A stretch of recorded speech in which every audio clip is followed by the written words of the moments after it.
Head sõbrad, täna ma olen tulnud siia Hiiumaa rannakadakate vahele tuulevarju või vähemalt ma mõtlesin, et siin on tuulevari.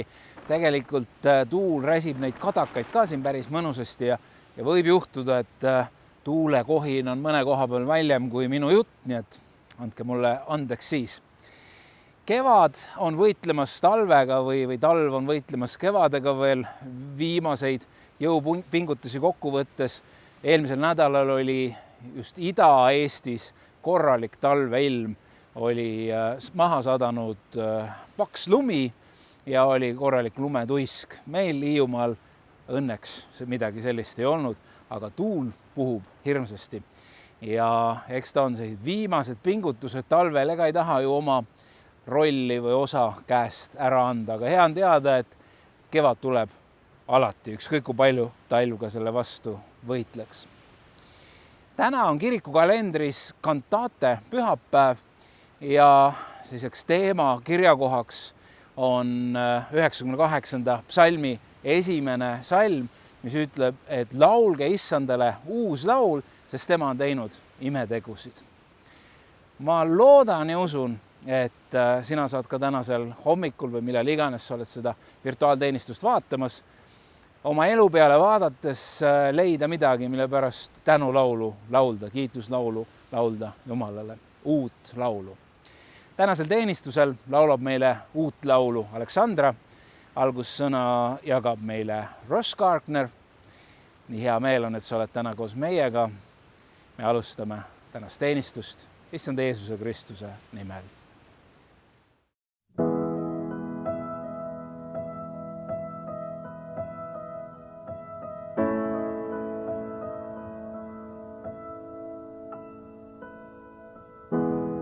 There's nothing worth more that will ever come close. Nothing can compare.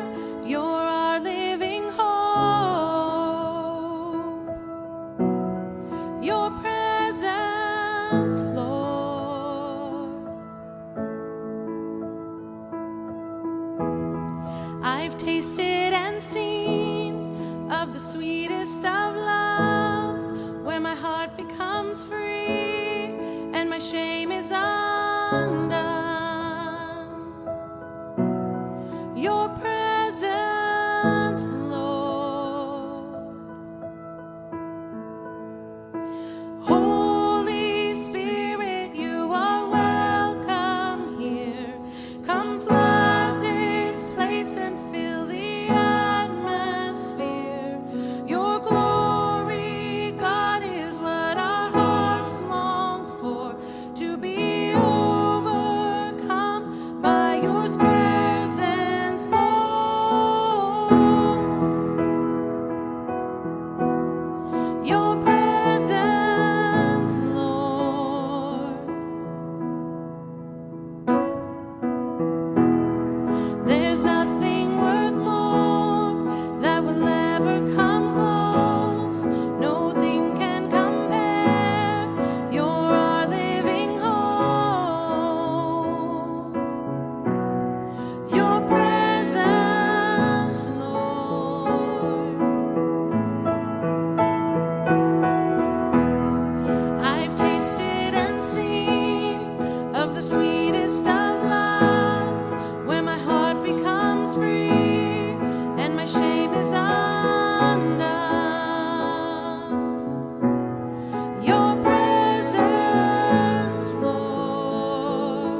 Work's a big part of our life. It seems to surround us all the time.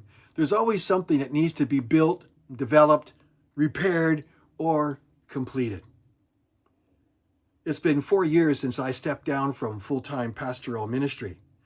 The 36 years in which I served seemed to go very, very quickly, and I reached this new time in my life called retirement much sooner than I ever really expected that I would. Well, I would never describe what I've done over these past 4 decades as being a job. It sure took a lot of work. And I'm not going to lie. There were times when the workload was just too much for me to manage. There were so many things I had to work at and work through.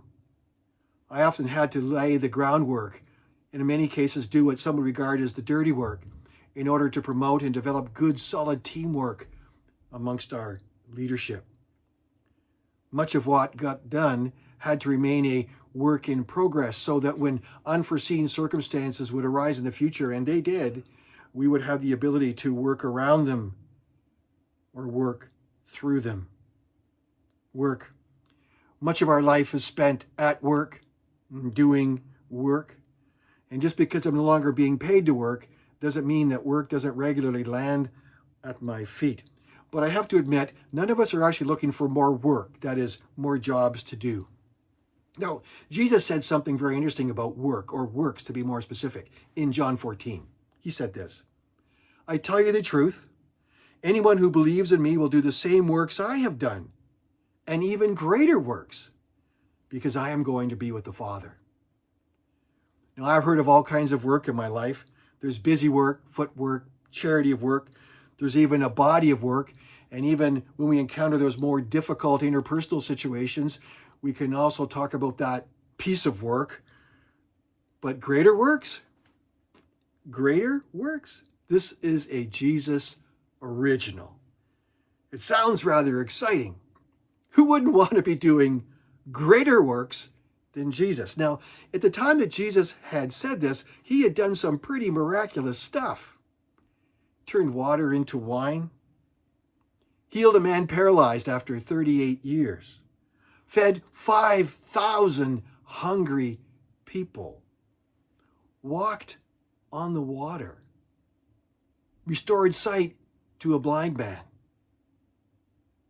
and raised Lazarus from the dead. All of these things, miraculous. Now, I'm pretty sure that nearly all of us would say, I've never been a part of or witnessed anything like this in my life. And I'm very positive that none of us could say, I have seen all of these things or participated in all of these types of things during my life. You know, my association with the Toronto Estonian Baptist Church, all these decades, I did witness my mother-in-law and many women working in the kitchen, and I did see them feed hundreds of people, dozens and dozens and dozens of times over. And there is a story that still rumors around in my memory of a man who's still part of the Toronto Estonian Baptist Church, whom in his youth water skied barefoot behind a boat. But that's as closest to walking on water as I've ever heard or encountered.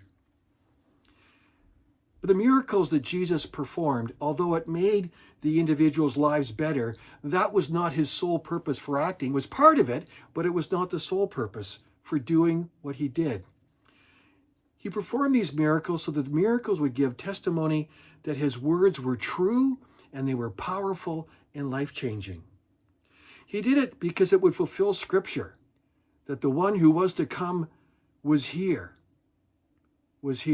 He did it because it would push back the veil of darkness that Satan had draped over the world and over the eyes of men and women. Miracles, they still happen today, that's for sure. But this isn't what Jesus was talking about when he talks about greater works. Jesus is talking about the practical, hands-on, boots on the ground kind of work that now takes place on a global scale. Jesus says, we will do greater works because he is going to the Father. So we're not doing greater stuff because he's here. It's not because of his absence, but it's because of where he now is. Jesus is now at the right hand of the Father, the right hand of the very throne of God. And because he's there, the Holy Spirit has been released, I would say unleashed upon the world, to live in and reside in, to work on and work through those who follow Jesus Christ. And because of this, greater works are now being done on an absolute global scale. The ascension of Jesus puts you and I in a new position, a position to do greater things. Jesus clearly tells us that there's at least 3 greater things that we can be a part of. And perhaps you can think of others, but just these 3. He says, go into the world, all the world, and preach the gospel into all the world. Amazing. Jesus himself never traveled more than 100 kilometers from his home. But you and I today are traveling across Canada, United States, South America, Mexico, and over to Europe and around the world with remarkable ease. This is greater. Do Jesus' work when you go. Do the greater work. We're to be people of reconciliation, not only being quick to forgive, but being quick to be forgiven. But to do all of this with people so we can bring them to the right place to be able to restore broken relationships. Jesus couldn't be in many places at the same time, but together we can. That's a greater work. Do Jesus' work as you listen, as you talk and share. Thirdly, he says, be compassionate. See someone in need, help them out. Give them a hand up, not just a hand out. Jesus couldn't meet with multiple people in different places all at once, but we as his church can. This is greater. Greater. Do Jesus' work wherever you see he is desperately needed. Share the good news. Bring about reconciliation. And be compassionate. If we take a look at these 3 things that Jesus mentions, something really special happens, each one. After telling us to go into all the world and preach the gospel, Jesus then says what? And I will be with you to the end of time, to the end of the age, or to the end of the world, depending on the translation. I will be with you. Jesus will show up. Jesus, in outlining that where 2 or 3 people are gathered together to reconcile brokenness, he says, and I am there in the midst. We're both reconciling, doing this greater work. Jesus shows up. And thirdly, in speaking of compassion, Jesus says, if you do it unto the least of these, you are doing it unto me. Acts of compassion, works of compassion, Jesus shows up. Work is a big part of our life, but we know the truth. The greater work is where Jesus is. And who wouldn't want to be there? Let's be a people who are engaged in the greater works, spreading the good news, being about reconciliation, and being compassionate. Let's pray. Jesus, we thank you.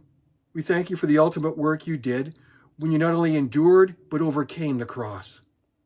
You freed us from sin and set us in right relationship with our Heavenly Father. Because of this, I am eager to be part of your ongoing work in and through me. Put me to work, I pray, in your greater things.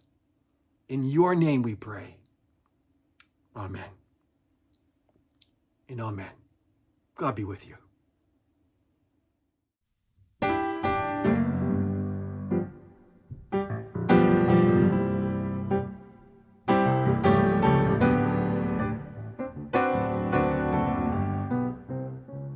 Me kõigi hinges on säramas üks taevane valgus, mis ülevalt las vaimutuli süüdata legi ka kõigil neil, kel taht kustuma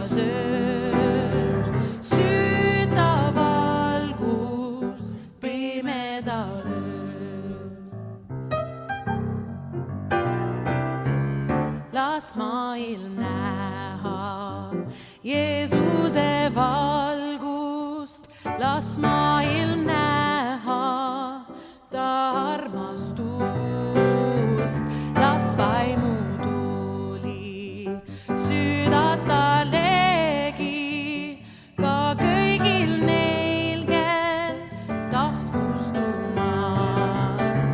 Las ära valgus selles maailmas, las ära valgus pimeduses. Sa ära peida valgust, mis kannab, süüta valgus pimedas öös. Las ära valgus selles maailmas, las ära valgus pimeduses. Sa ära peida valgust, mis kannab, süüta valgus pimedas öös. Süüta valgus pimedas öös.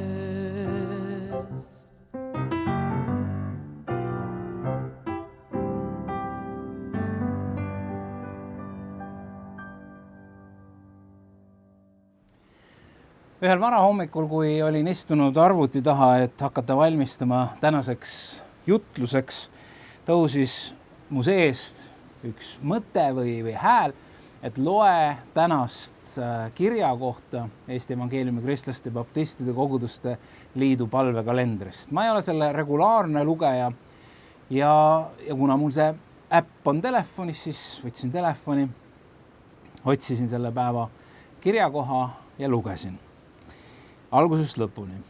Ja kui ma olin selle ära lugenud, siis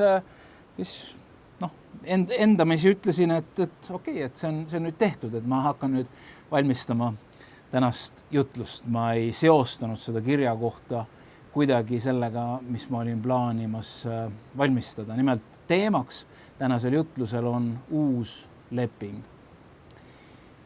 Ja üsna kohe ma loen selle kirjakoha, mida ma siis oma südame hääle järgi apostlite tegudest lugesin, sest kui ma olin selle kirjakoha ära lugenud ja oma sees ütelnud, okei, nüüd on see tehtud, nüüd ma saan hakata rahulikult jutlust valmistama, siis mind tabas otse kui sisemine välk.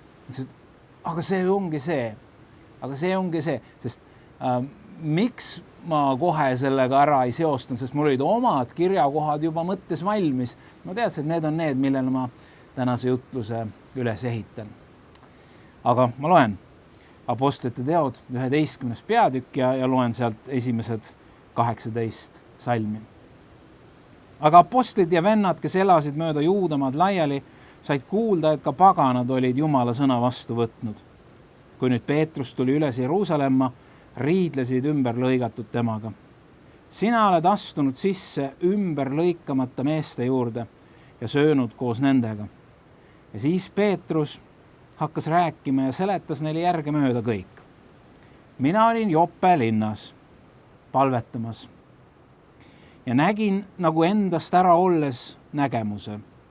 Üks anum, mida lasti 4 nurka pidi taevast maa peale, laskus nagu suur lina ja tuli otse minu ette. Ja kui ma seda ainiti vaatasin, nägin ma ilma oma 4-jalgseid ja metsloomi ja roomajaid ja taevalinde, aga ma kuulsin ka häält mulle ütlevat, tõuse, Peetrus, tapa ja söö. Aga mina ütlesin, ei ilmaski, issand, sest minu suust ei ole veel kunagi sisse läinud midagi keelatut ja rüvedat. Hääl taevast ütles aga teist korda, mida Jumal on puhtaks tunnistanud, seda sina ära pea keelatuks. See sündis 3 korda ja kõik tõmmati jälle üles taevasse. Ja enne otse kohe seisis koja ees, kus me olime 3 meest, kes olid läkitatud Kaisariast minu juurde. Aga vaim ütles mulle, et ma läheksin nendega kaasa ilma kõhklemata. Minuga tulid koos ka need 6 venda ja me läksime selle mehe majja. Ja tema jutustas meile, kuidas ta oli näinud inglit oma majas seismas ja ütlemas, läkita mehi Joppesse ja kutsu Siimon, kelle hüüdnimi on Peetrus. tema räägib sulle sõnu, mille läbi sina ja kogu su pere saate päästetud. Kui ma siis hakkasin rääkima, langes püha vaim nende peale, nii nagu meiegi peale alguses. Siis tuli mulle meelde issanda sõna, kui ta ütles, Johannes ristis küll veega, aga teid ristitakse püha vaimuga. Kui nüüd Jumal on andnud neile niisuguse anni kui meilegi, kes me usume issandasse, Jeesusesse, Kristusesse, kes olen siis mina, et ma oleksin võinud Jumalat keelata. Seda kuuldes nad rahunesid ja andsid Jumalale au, üteldes, siis on Jumal ka paganatele andnud meeleparanduse eluks. Nagu ma ütlesin, tänase jutluse teema on uus leping ja mul olid omad traditsioonilised kirjakohad, millele seda jutlust üles ehitada. Ja siis Jumal andis selle kirjakoha. Ja mis ma muud saan öelda kui Peetruse kombel, et kes olen mina, et Jumalat keelata. Ja kui seda kirjakohta vaadata, siis me näeme, et see on otse kui uue lepingu praktiline realiseerumine algkristlaste koguduses, algkristlaste elus.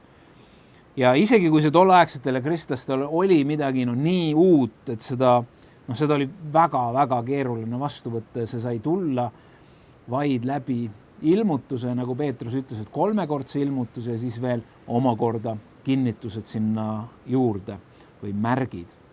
Sest mõte, et lunastus või Jumala plaan ulatub kaugemale juutidest, see oli midagi väga-väga võõrast ja mõeldamatut ja me võime vaid ette kujutada oma fantaasiat rakendades, kui võõras see Peetrusele oli, kui see olid roojased loomad ja Jumal ütleb, et võta, tapa, söö.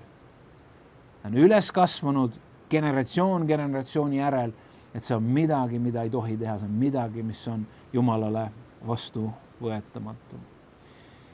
Ja ma võib-olla loongi alguses sellise tausta siia, sellepärast, et ega me ei oska võib-olla asetada, et mis imelik ilmutus see siis ikka on. Et see taust on see, et algkristlik kogudus koosnes ju alguses sisuliselt ainult juutidest. Nad olid juudid, kes käisid sünagoogis, kuid kes olid osa saanud Jeesuse õpetusest, kes olid puudutatud saanud Jeesuse surmast ja ülestõusmisest ja nii need mõnda aega käsitletigi kui judaismi ühe sektina. Pääste läbi Jeesuse, mis oli midagi uut juba, aga see pääste oli nende mõttemaailmas ja arusaamises, see ei saanud kaugemale ulatuda kui juudid. Ehk siis kõik need, kes tahtsid päästest osa saada, pidid sisuliselt saama juutideks ja kui nad ei saanud sünnipäraselt seda, siis nad pidid olema proselüüdid, ehk siis keegi, kes võtavad vastu juudi usu, juudi kombed, Moosese seadustiku. See oli arusaam ja mõistmine.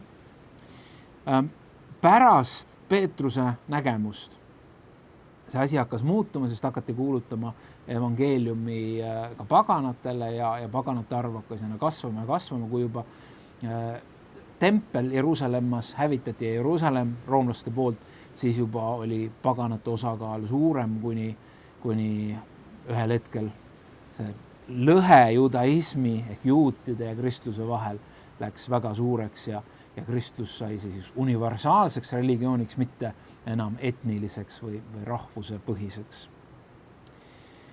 Ja 50. aastal umbes meie aja järgi toimus kirikukogu, kus siis arutati seda juutide ja paganate teemat, kus siis oli väga suur hulk kristlasi, juudi kristlasi, kes ütlesid, et ka pagankristlased peavad kõike seda Moosese seadust täitma ja pidama ja siis seal oli Peetrus ja Paulus ja Barnabas, kes siis oponeerisid, seal oli teisi veel ja siis võeti vastu otsus ja Jakobus siis kuulutas, et pagankristlased ei pea Moosese seadust täitma. Ja kui mõtleme, see revolutsioon, mis toimus võib-olla, ma julgeks öelda, et suurem kui reformatsioon 16. sajandil, kus lepiti kokku, et pagankristlased peavad vaid mõned miinimumtingimused pidama, mis tulevad Vanast testamendist ja seal oli hoiduda ebajumalat ohvritest ja verest ja lämbunust ja hoorusest. Et see oli midagi väga-väga suurt ja väga raskesti vastuvõetavat juudi kristlastele. Aga enne seda kirikukogu siis juudid nurisesid Peetrusega, et Peetrus, et sa suhtled ja sa sööd koos ümberlõikamatute ehk siis paganatega, nendega, kellel ei ole Jumala lepingut. Tänane jutlus on lepingust. Ja ma usun, et sa oled kuulnud seda väljendit lepingu Jumal. No leping on ju sisuliselt, ta on tõotus. Tõotus, mis tehakse kahe või enama osapoole vahel, omamoodi sellise partnerluse vormis, kus üks pool ütleb, et mina teen seda ja teine pool ütleb, et ja mina teen seda, mina pean sellest kinni.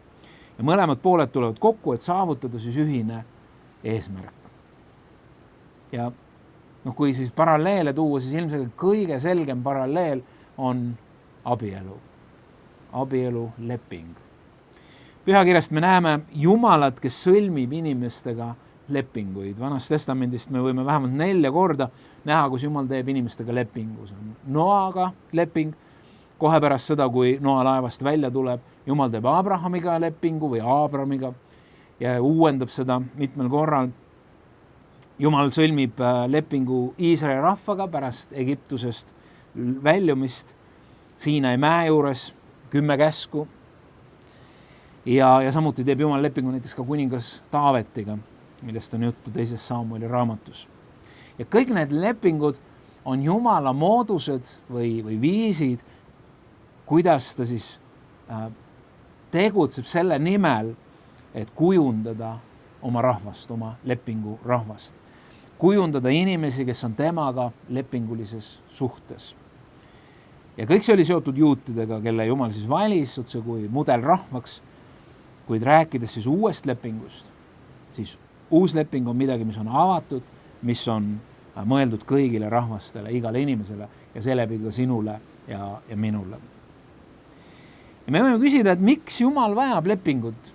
Miks Jumal sõlmib inimesega lepingu, arvestades tema suurust, tema võimsust? Timothy Keller on selle kirjeldanud või kuidagi lahti püüdnud seletada seda taas abielulepingu kontekstis. Ta ütleb, et abieluleping on suhe, mis on palju isiklikum, palju intiimsem ja armastavam kui lihtsalt üks juriidilisel lepingul põhinev suhe. Ja teistpidi on see palju püsivam, tugevam ja tõsisem suhe, kui me räägime abielust, kui pelgalt midagi, mis põhineb tunnetel või kiindumusel, sellepärast, et tunded ja kiindumused võivad igas suhtes kord tulla ja siis minna ja siis jälle tulla ja siis jälle minna. See tähendab need 2 poolt. See lepingulisus, mis on oma olemuselt vundamenti rajavam, oluliselt tugevam vundament, kui seda on ükski tunne. Ja teistpidi ta ei ole külm leping, vaid seal on see kiindumus ja seal on see hoolimine ja armastus ja pühendumine. Ja Jumala lepingud oma rahvaga on ka üks selline hämmastav segu seadusest ja hoolimisest, armastusest, kiindumusest. Ja see on suhe, mille Jumal algatab ja millest seda meid kutsub. Jumal annab meile tõotuse ja ta peab alati oma lepingu poolt seda, mida tema siis ütleb.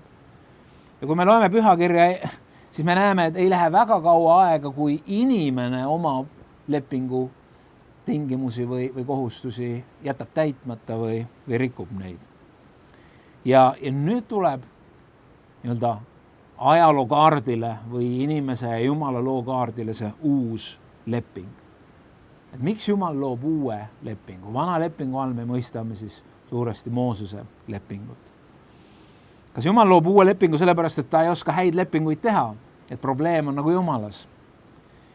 Või ei oska ta suuda lepinguid pidada? Me mõistame, et see ei ole küsimus, sellepärast, et see, kelle pärast Jumal teeb uue lepingu, ei ole tema, vaid see on inimene, kes ei ole suutnud seda vana lepingut pidada.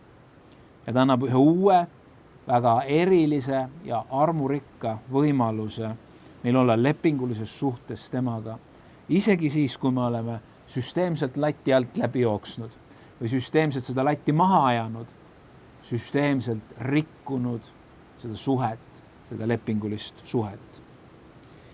Uus leping, kui me räägime Uuest Testamendist, ei ole midagi, mis on piirideta, midagi, mis on niisugune amööbne, roosa mass, kus keegi ei saa öelda midagi, et mis on vale ja mis on õige. Uus leping on täpselt samamoodi seadus, mis on rajatud selle vanale seadusele.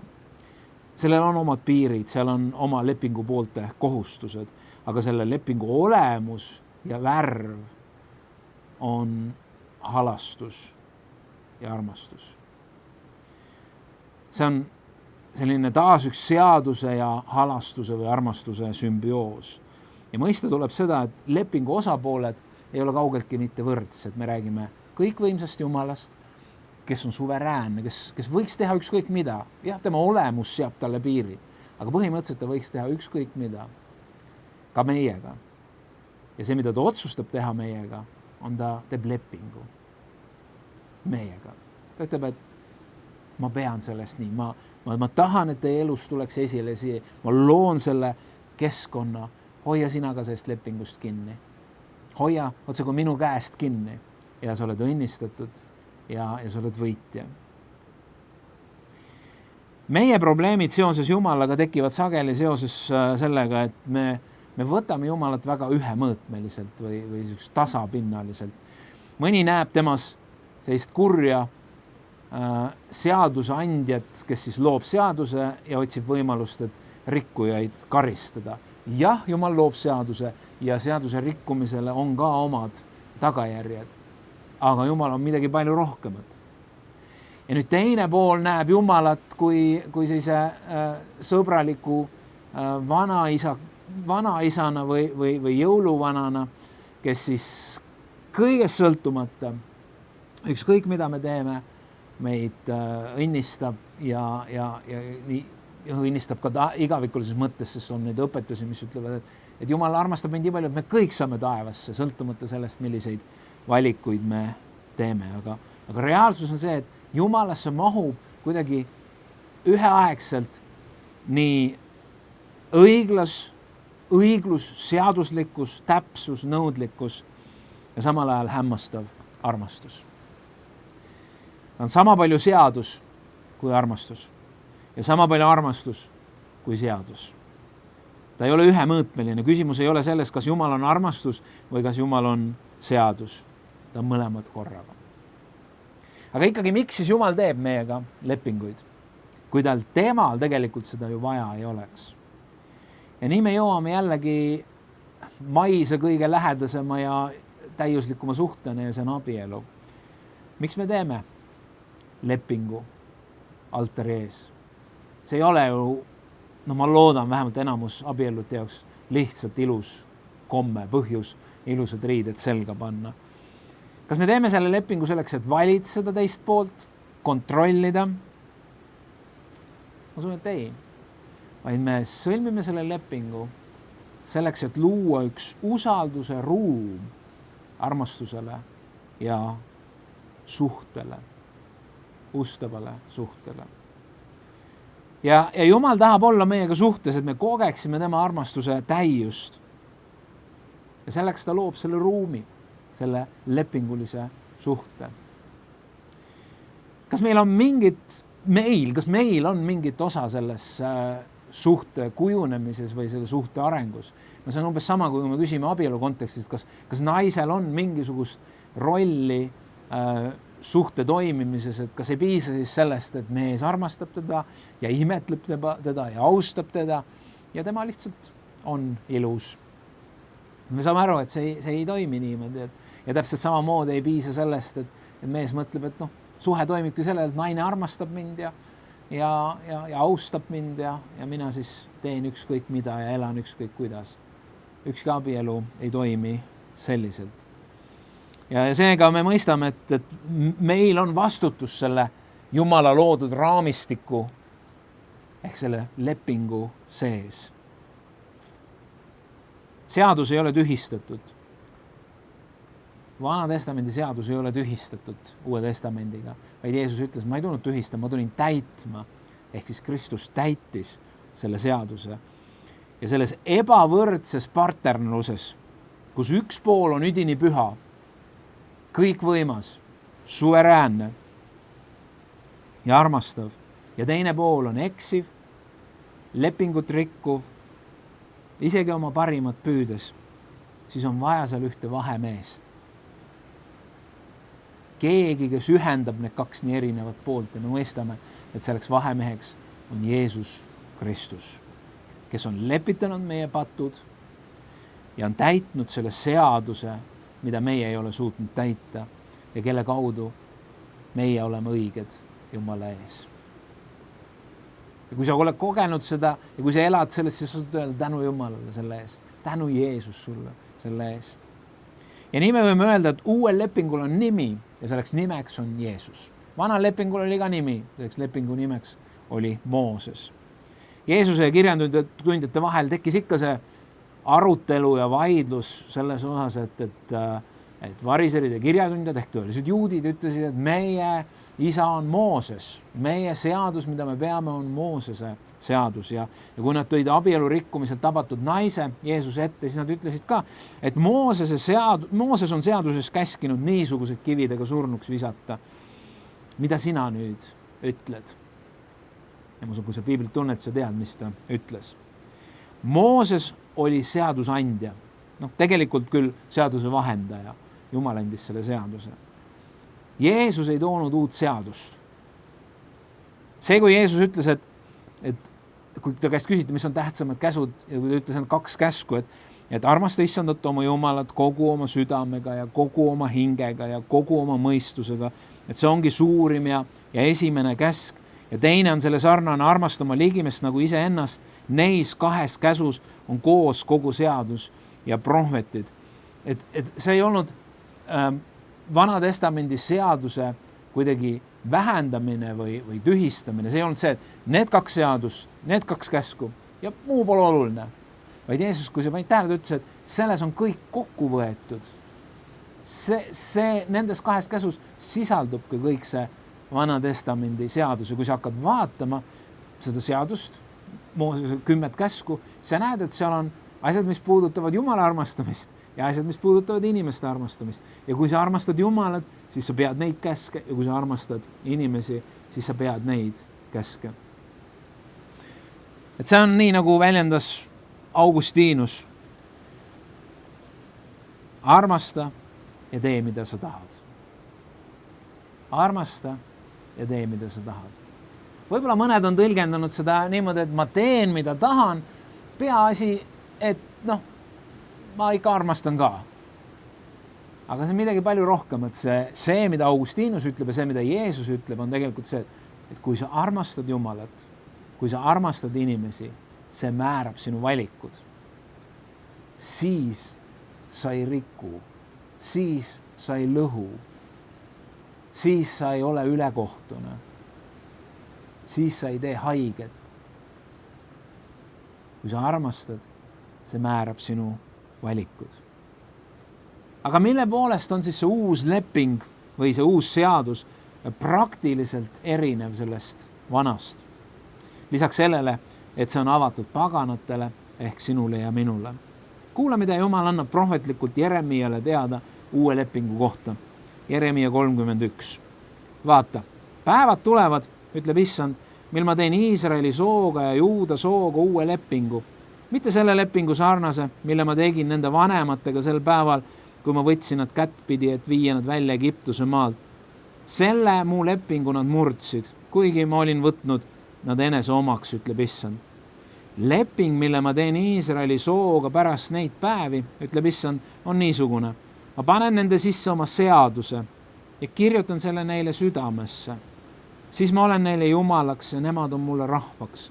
Siis üks ei õpeta enam teistega, vend venda öeldes tunne Issandat, sest nad kõik tunnevad mind nii hästi pisikesed kui suured, ütleb Issand, sest ma annan andeks nende süü ega tuleta enam meelde nende pattu. On mitmed jooned, kui me loeme seda uue lepingu kohta, mitmed jooned on sarnased vana lepinguga. Jumal on see, kes algatab lepingu, seadus jääb normiks, mille järgi elada Jumala rahvana ja eesmärk on sama. Armastada Jumalat, armastada ligimest Jumala valitud rahvana maailmas. Mis aga erineb, on kõige selle allikas või see, mis paneb meid elama selle seaduse kohaselt. Kui vana seadus oli väljaspoolt sissepoole, Mooses tõi käsutahvlid kivi peale, ütles, see on see, mida Jumal tahab, seda te peate pidama ja üks usklik juut, Jumalat armastav juut, Jumalasse uskuv juut, neid mitte Jumalasse uskuvaid juute ei olnudki. Ta püüdis siis oma parimat teha, et sellest kinni pidada ja ajalugu näitab, et väga hästi ei suutnud. Aga uus leping on midagi, mis algab seestpoolt. Seestpoolt väljapoole. See pole tõenäoliselt parim näide, aga kui sa oled lugenud Saint-Exupéry Väikest printsi, siis seal on lugu või pilt sellest, kuidas madu oli ära söönud elevandi või tegelikult see oli pilt kaabust, see nägi täpselt nagu kaabu välja. Ja siis küsimus oli, mis see on? Vastus oli, et see on madu, kes on ära söönud elevandi. Ja sa võid ette kujutada, et kui siin on madu ja siin on elevant ja nüüd madu üritab elevandi moodi olla, ta ajab endal hästi suureks ja püüab kuidagi lonti imiteerida ja nii edasi. Sellest ei tule väga midagi välja. Aga võtta, kui sa elevandi alla neelad, siis sa oled paratamatult. Kui sa räägin maost, siis sa oled elevandi kujuga. See lihtsalt on nii.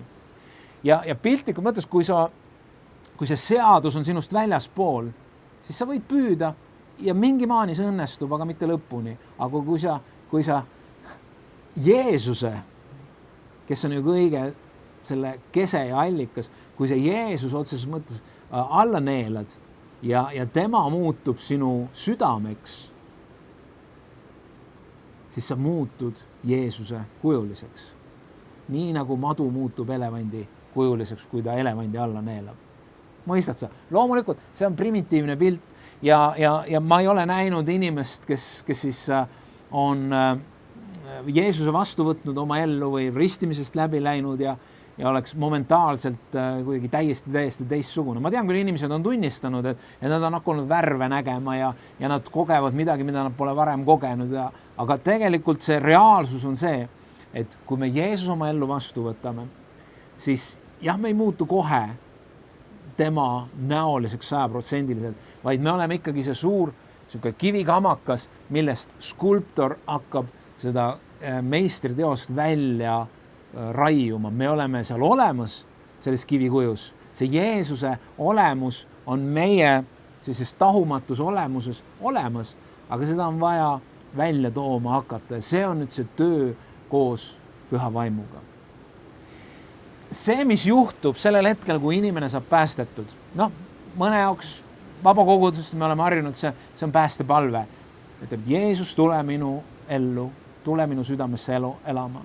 Jeesus, anna andeks minu patud, võta minu elu, ma tahan koos sinuga elada. Kui sa ei ole seda otsust teinud, kui sa ei ole seda palvet teinud ja kui sa igatsed kogeda seda Jeesuse kujulist elu, siis sa võid seda täna teha, sa võid võtta ühendust kas kuidagi meiega või lähima pastoriga, kes sul on, või mõne kristlasega. Teistes kogudustes on selleks ristimine uussünni tunnuseks. Mul ei ole vahet, kas see sünnib läbi päästepalve, kas see sünnib läbi ristimise, aga uus sünd on see samm, mil me otse kui neelame Jeesuse alla, selleks, et muutuda Jeesuse sarnaseks. Me võtame selle uue seaduse oma ellu ja uue lepingu oma ellu vastu. Ja siis hakkab sündima midagi, mida mõnes kirikus nimetatakse salasuseks, müsteeriumiks. See on midagi üleloomulikku. See tähendab, et Jumal hakkab oma püha vaimuga sinu südame juures töötama. Kõigepealt ta on asetanud, ta on võtnud sinu kivise südame, mis on olnud tundetu Jumala vastu.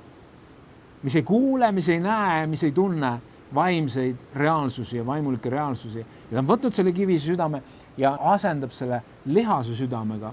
See on midagi pehmet, see on midagi tundlikku ja see lihane süda, see on Jeesuse süda, see hakkab kujundama sinu elu, sinu valikuid, sinu otsuseid. Korraga sa igatsed Jumala asjade järele, korraga sa igatsed koguduse järele, korraga sa igatsed elada püha ja puhast elu.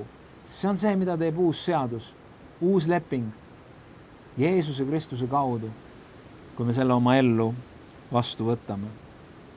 Nii et uus leping sisaldab otse kui kirurgilist protseduuri, inimese süda kirjutatakse ümber. Kivisest südamest saab pehme, lihane süda. Ma annan teie sisse uue südame ja panen teie sisse uue vaimu, ma kõrvaldan teie ihust kivise südame ja annan teile lihase südame, kirjutab prohvet Hesekiel. Armsad, see on midagi nii erilist, mida Jeesus on meie eest ja meie jaoks teinud ja mida ta on meile pakkumas selle uue lepingu näol. Jah, uue lepinguga tuleb arvestada seda, et kuigi Jeesus ütles risti peale, et see on lõpetatud, kõik on tehtud, tema rohkem midagi teha ei saa. Tema on meid lunastanud, tema on hinna maksnud. Siis meie elus see tõotus ja see leping veel 100% ja täiuslikult siin maa peal ei realiseeru. Me jääme võitlema oma vana loomusega, mis tahab tagasi võita oma kohta, nagu talv tahab tagasi võita oma kohta kevade käest ja sajab veel natukene lund. Nii see vana loomus tuleb ka. Aga tänu Jumalale, et me koos Jumalaga võime võita selle vana loomuse ja anda aina rohkem ruumi sellel Jeesuse kujulisel loomusel meie elus. Jeremia kirjeldatud leping on osaliselt lootuse leping. See on midagi, mis realiseerub 100% ja täielikult kord siis, kui me oleme nägemises. Täna me oleme veel usus, aga juba täna me saame osa sellest lepingust. Meie võimalus on olla ühed head kaastöölised püha vaimule, kes on tegemas tööd selleks, et meie osadus Jumalaga kasvaks, meie armastus Jumala vastu kasvaks ja meie armastus inimeste vastu kasvaks. Me võime ärgata igal hommikul palvega, Jumal, aita mul olla ustav sellele uuele lepingule. Aita mul elada uue lepingu elu, andestuse, õiguse, rõõmu ja rahu elu pühas vaimus.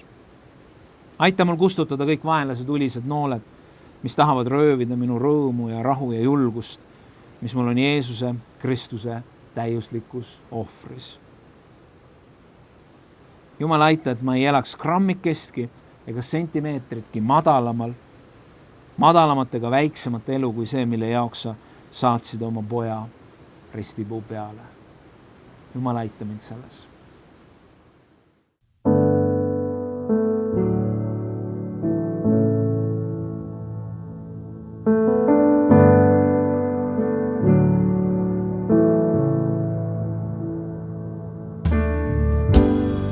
Katad laua, Jumal, sa minule, kui ka piirab mind mu vaenlane. On sinu ihu ja su voolan veri need, millega ma võidan vaenlast. Ma tean, et võitja sest võitnud oled sa ja laulda võin ma taas. Sinuga ma võidan vaenlast, sinuga ma võidan vaenlast, sinuga ma võidan vaenlast, võidan.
ma võidan vaenlast, sinuga ma võidan vaenlast, võidan ma.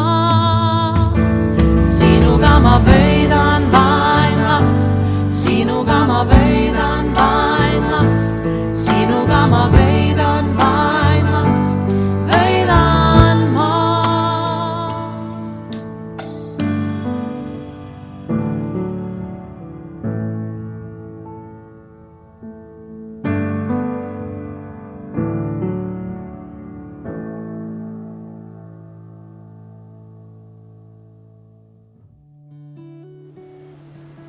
Armsad, täna on meil ees õigus ka selles Jumala looduse templis mälestada Kristuse surma. See on midagi, mida Jeesus jättis oma jüngritele, nendele, kes teda armastavad. Ja me võime rõõmuga sellest osa saada. Jumala sõna ütleb, et me katsuksime ennast läbi, et me kuidagi hooletult ei võtaks sellest osa. Ja selle eesmärk on see, et me ikka ja jälle tuleksime meeleparanduses ka Jumala ette, et me kontrolliksime oma elu, et me suhted inimestega ja suhe Jumalaga oleks korras. Ja me võime praegu ka tulla Jumala ette ja paluda andeks oma eksimused, oma patud ja palu koos minuga. Armas issand Jeesus Kristus, ole mulle patusele armuline ja vaata minu peale andeks andvalt, nagu sa vaatasid Peetrusele, kuigi ta oli sind salanud. Nii nagu sa vaatasid patusele naisele Variseri kojas ja röövlile ristil. Anna mulle armu, et võiksin nagu Peetrus nutta oma patu pärast. Nagu patune naine armastada sind kõigest südamest. Ja saaksin koos röövliga olla kord sinuga taevas ja näha sinu palet igavesti. Amen. Issand Jeesus, selle ööl, mil ta ära anti, ta võttis leiva, ta tänas ja murdis ja ütles, see on minu ihu, mis teie eest antakse. Tehke seda minu mälestuseks. Issand, me täname sind sinu murtud ihu eest. Tänu sulle selle leiva eest, mida me murrame, nii nagu sinu ihu oli murtud. Ja tänu sulle, et me võime vastu võtta usus seda õnnistust, mille jaoks sa lasid murda oma ihu. Me võime vastu võtta ühte terviklikust tervist ja armu ja elu läbi selle. Armsad, see on Jeesuse Kristuse murtud ihu.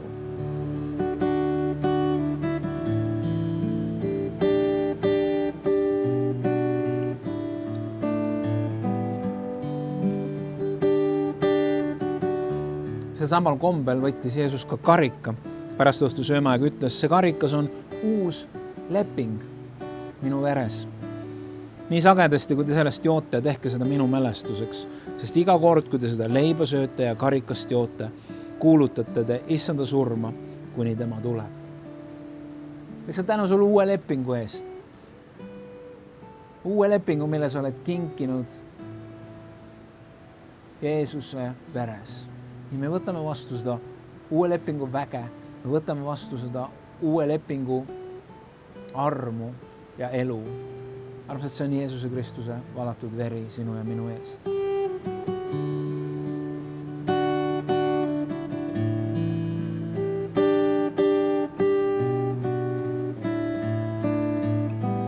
Palume nii, nagu Jeesus on meid õpetanud.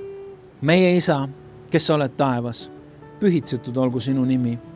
Sinu riik tulgu ja sinu tahtmine sündigu nagu taevas, nõnda ka maa peal. Meie igapäevast leib anna meile tänapäev ja anna meile andeks meie võlad, nagu meiega andeks anname oma võlglastele.